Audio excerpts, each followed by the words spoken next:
হয়, কামৰূপ জিলাৰ অন্তৰ্গত তীৰ্থনগৰী হাজোৰ মাজৰচুক স্থিত মনসা দেউলত প্ৰতি বছৰৰ দৰে এই যি মনসা পূজা পাতি 7দিনীয়া আধ্যাত্মিক কাৰ্যসূচী অনুষ্ঠিত কৰা হৈছে আৰু ধূপ মগদৰে মা মনসা দেৱীৰ শ্ৰীচলত সকলোৱে আশীষ লোৱা দেখিবলৈ পোৱা গৈছে। এক আধ্যাত্মিক কাৰ্যসূচী বুলি ক'ব লাগিব।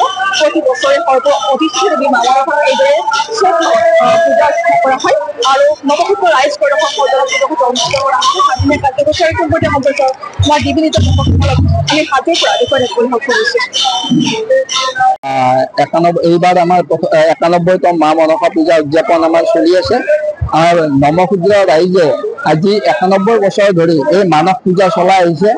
এই মানস পূজা চলোৱাৰ আমাৰ প্ৰধান উদ্দেশ্য আছিল, আমি যেতিয়া মাধৱ মন্দিৰত সোমাব নোৱাৰিছিলোঁ তেতিয়া আমাৰ আইনী যুঁজত আমি জয়লাভ কৰিছিলোঁ আৰু তেতিয়া আমাৰ যেতিয়া আইনী যুঁজ চলিছিল তেতিয়া আমাৰ মানস কৰিছিল যে আমি যেতিয়া জিকো তেতিয়াহ'লে সেইদিনাৰ পৰা আমি মা মনসাৰ পূজা উদযাপন কৰিম।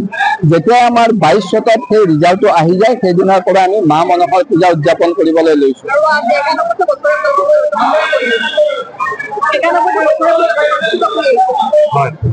91তম এইটো মনসা পূজা হয়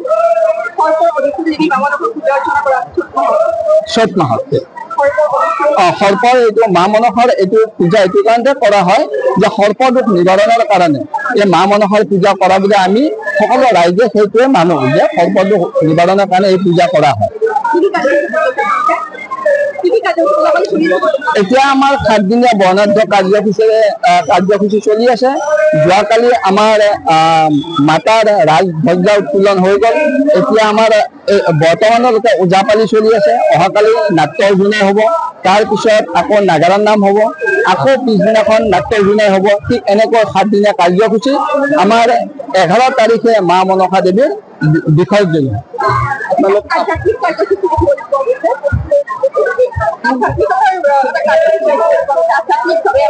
হয় হয়, আধ্যাত্মিকভাৱে আমি পূজা অৰ্চনা কৰি আছোঁ। হাজো মাজৰচুপাত এই পূজা অৰ্চনা হয়।